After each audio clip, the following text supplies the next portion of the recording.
रख हौसला वो मंजर भी आएगा, प्यासे के पास चलकर समंदर भी आएगा, थक कर ना बैठे मंजिल के मुसाफिर, मंजिल भी मिलेगी, मिलने का मज़ा भी आएगा। तो हेलो जय हिंद दोस्तों, मैं जयेश आपके अपने यूट्यूब परिवार जयेश मैथ्स ट्रिक पर हार्दिक स्वागत करता हूं। तो आज अपन पढ़ेंगे 6 अगस्त 2024 दैनिक समसामयिकी, जो कि सभी परीक्षाओं के लिए महत्वपूर्ण रहेगा। तो क्लास को शुरू करने से पहले आप जिस भी ग्रुप में जुड़े हो, चाहे टेलीग्राम ग्रुप में या फिर व्हाट्सएप ग्रुप में, जहाँ पर भी आप जुड़े हो वहाँ पर इस क्लास को शेयर कर दीजिएगा। ठीक है मेरे दोस्त, तो शुरू करते हैं अपनी आज की क्लास। और आज की क्लास का पहला क्वेश्चन है कि पेरिस ओलंपिक 2024 में भारत की ओर से समापन समारोह में ध्वजवाहक कौन होंगे। तो इसका जो ध्वजवाहक होंगे वो अंतिम समारोह के समापन में ध्वजवाहक होंगे, वो होंगे मनु भाकर। ठीक है, अब मनु भाकर ने पेरिस ओलंपिक में पहला ब्रॉन्ज मेडल जीता है 10 मीटर पिस्टल में। ठीक है, उसके बाद में सरबोज जोत सिंह और मनु भाकर दोनों ने मिलकर भी दूसरा मेडल जीता था। तो मनु भाकर ने कुल कितने मेडल जीते हैं, तो कुल मेडल इसने 2 जीते हैं और एक किसने जीता है, सरबोज जोत सिंह ने। मतलब टोटल 3 भारत को मेडल मिल चुके हैं।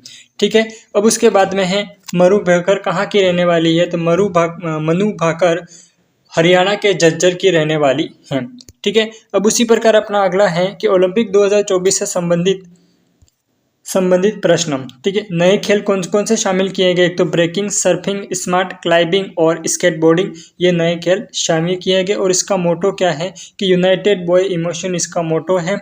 और ओलंपिक का शुभंकर क्या है, फ्रीज। ठीक है, पहला पदक किसने जीता था, तो पहला पदक जीता था वो मनु भाकर ने जीता था, जो कि हरियाणा की थी और 10 मीटर पिस्टल में उन्होंने पहला पदक जीता था। उसके बाद में दूसरा पदक किसने जीता था, तो दूसरा पदक जीता था सरबोज जोत सिंह ने।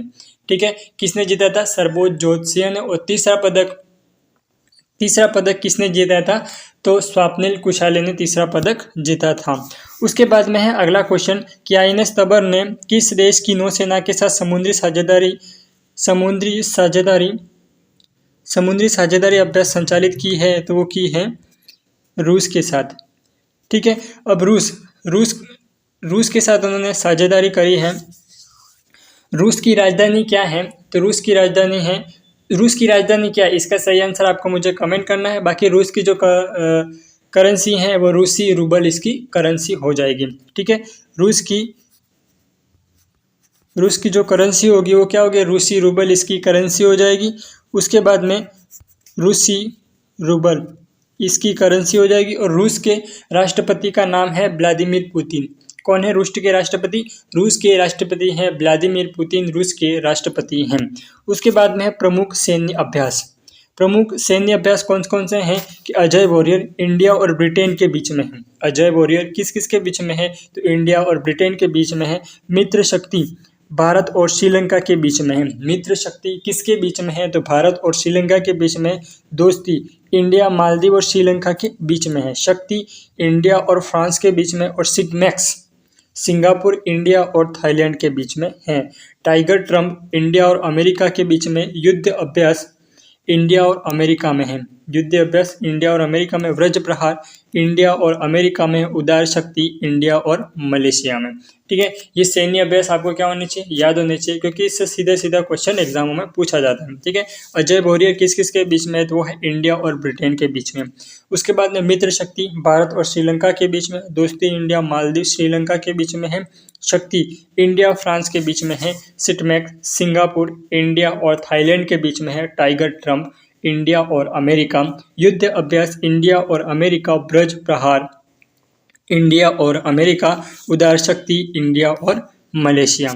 उसके बाद में है अपना अगला क्वेश्चन नंबर थर्ड कह रहा है कि 14वीं भारत वियतनाम रक्षा नीति वार्ता की मेजबानी किसने की, तो ये इसकी वो कौन करेगा इसकी मेजबानी, तो वो करेगा दिल्ली। ठीक है, 14वीं भारत वियतनाम रक्षा नीति वार्ता की मेजबानी कौन करेगा, तो वो करेगा दिल्ली। उसके बाद में हाल ही में, ठीक है, किसकी यात्रा पर गए थे, मतलब कहाँ के प्रधानमंत्री भारत की यात्रा पर आए थे, तो जो कि आए थे वियतनाम। उन्होंने कितने मिलियन डॉलर का ऋण मांगा था, तो 300 मिलियन डॉलर का उन्होंने ऋण मांगा था। अब जो वियतनाम है, ठीक है, वियतनाम की जो कैपिटल है वो क्या है, हंगोई। वियतनाम की वियतनाम की जो कैपिटल है वो क्या है, हंगोई। वियतनाम की कैपिटल क्या है, हंगोई। और वियतनाम की जो करेंसी है वो कौन सी है, डोंग। वियतनाम की करेंसी क्या है, डोंग, उसकी वियतनाम की करेंसी है। ठीक है। और इसने कितने मिलियन डॉलर का ऋण मांगा था, तो 300 मिलियन डॉलर का ऋण मांगा था। किसके पास मांगा था, भारत सरकार के पास में। ठीक है। उसके बाद में है कि राजधानी एवं मुद्रा, कैपिटल एंड करेंसी। तो यहाँ पर कनाडा की राजधानी क्या हो जाएगा, ओटावा, और ओटावा कनाडा की करेंसी क्या हो जाएगी, डॉलर। मेक्सिको की राजधानी मेक्सिको सिटी और पीसो उसकी करेंसी हो जाएगी। ब्राज़ील की ब्राज़ीलिया और रियाल इसकी करेंसी हो जाएगी। ईरान की तेहरान और रियाल इसकी करेंसी हो जाएगी। एक बार वापस रिपीट करते हैं कि कनाडा की राजधानी क्या होगी, ओटावा, और उसकी करेंसी क्या हो जाएगी, डॉलर। मेक्सिको राजधानी क्या होगी, मेक्सिको सिटी, और उसकी करेंसी कौन सी हो जाएगी, पीसो। ब्राज़ील की राजधानी ब्राज़ीलिया और रियाल इसकी करेंसी हो जाएगी। ईरान की राजधानी हो जाएगी तेहरान और करेंसी हो जाएगी रियाल। उसके बाद में है अगला क्वेश्चन, बीएसएफ के अतिरिक्त महानिदेशक कौन बने हैं। तो बीएसएफ के अतिरिक्त महानिदेशक बने हैं दलजीत सिंह। कौन बने हैं, दिलजीत सिंह। अब उसके बाद में अपन ध्यान कर लेते हैं कि यूपीएससी के हाल ही में अध्यक्ष कौन बने हैं। यूपीएससी के हाल ही में अध्यक्ष कौन बने हैं, तो बने हैं प्रीति सूदन। कौन बने हैं, प्रीति सूदन। और यूपीएससी के बारे में संविधान के किस अनुच्छेद में दिया गया था, अनुच्छेद 315 से 323 के बीच में क्या दे रखा है, यूपीएससी के बारे में दिया गया है। ठीक है। यूपीएससी के अध्यक्ष कौन है, तो यूपीएससी के अध्यक्ष हैं प्रीति सूदन। उसके बारे में यूपीएससी के बारे में संविधान के किस अनुच्छेद में दिया गया, अनुच्छेद 315 से 323 के बीच में संविधान में यूपीएससी के बारे में दिया है, अनुच्छेद 315 से 323। उसके बाद में है अगला क्वेश्चन कि भारत के प्रमुख, ठीक है, यहाँ पर सीआरपीएफ लिख दिया, लेकिन भारत के सीआरपीएफ के प्रमुख, ठीक है, भारत के सीआरपीएफ के प्रमुख। तो सीआरपीएफ के महानिदेशक कौन है, भारत के प्रमुख महानिदेशक ये आएगा, भारत के प्रमुख महानिदेशक। तो सीआरपीएफ के महानिदेशक कौन है, अनीश दयाल सिंह। उसके बाद में सीआईएसएफ के कौन है, नीना सिंह। एनसीसी के कौन है, गुरबीर पाल सिंह। और आरपीएफ के मनोज यादव। आरपीएफ के महानिदेशक कौन है, मनोज यादव। अब जब आरपीएफ का आपका क्वेश्चन एग्जाम होगा उसमें क्वेश्चन पूछा जाएगा कि आरपीएफ के महानिदेशक कौन है, तो आरपीएफ के महानिदेशक है मनोज यादव। एनसीसी के महानिदेशक कौन है, तो गुरबीर पाल सिंह। सीआईएसएफ के महानिदेशक कौन है, नीना सिंह। और सीआरपीएफ के कौन है, अनीश दयाल सिंह। ठीक है। ये बातें क्या होनी चाहिए, दिमाग के डायरी में आपके नोट होनी चाहिए। उसके बाद में अगला क्वेश्चन नंबर 5। क्वेश्चन नंबर 5 कह रहा है कि हाल ही में किस क्रिकेटर को यूके में मानद फेलोशिप से सम्मानित किया गया है। किसे सम्मानित किया गया है, तो वो सम्मानित किया गया रवि शास्त्री को। किसको सम्मानित किया गया, रवि शास्त्री को सम्मानित किया गया है। अब क्रिकेट T20 2024 में, वर्ल्ड कप 2024 में विजेता कौन सा देश रहा, तो वो जो विजेता रहा था वो रहा था भारत। और किसकी हार हुई थी वो आप मुझे कमेंट करके बताना।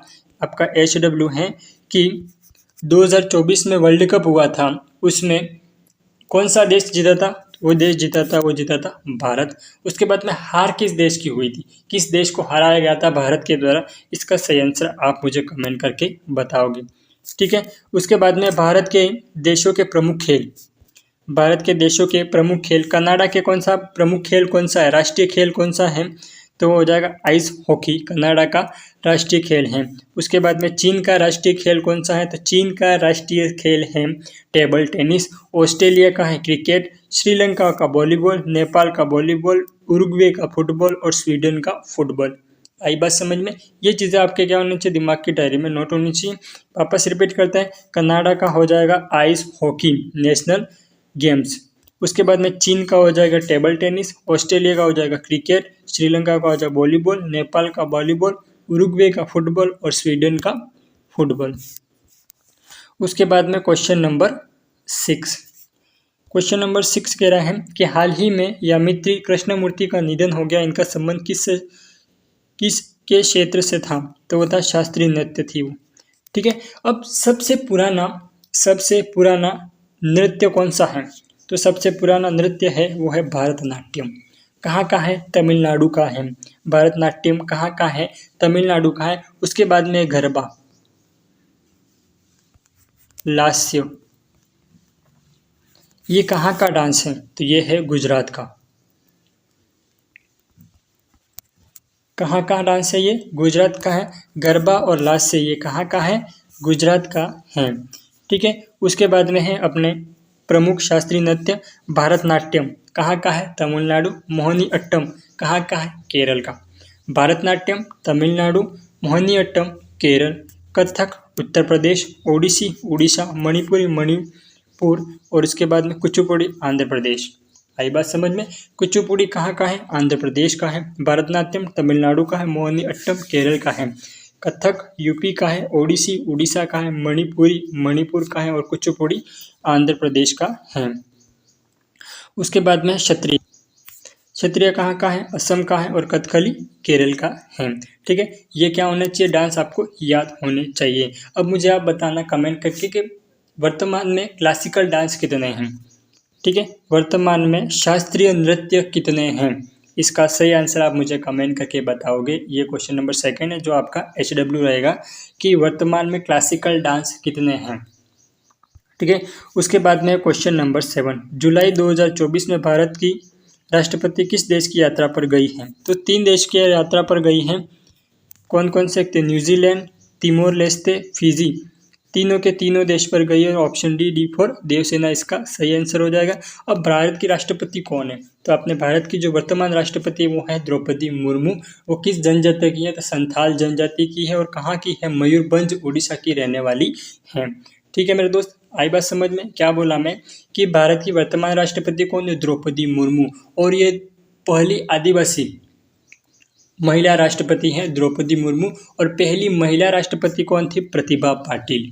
पहली महिला राष्ट्रपति कौन थी? प्रतिभा पाटिल। उसके बाद में पहली मुस्लिम राष्ट्रपति कौन थी? पहली मुस्लिम राष्ट्रपति थी जाकिर हुसैन। जाकिर हुसैन पहली मुस्लिम राष्ट्रपति थी जाकिर हुसैन। उसके बाद में है राष्ट्रपति से संबंधित अनुच्छेद।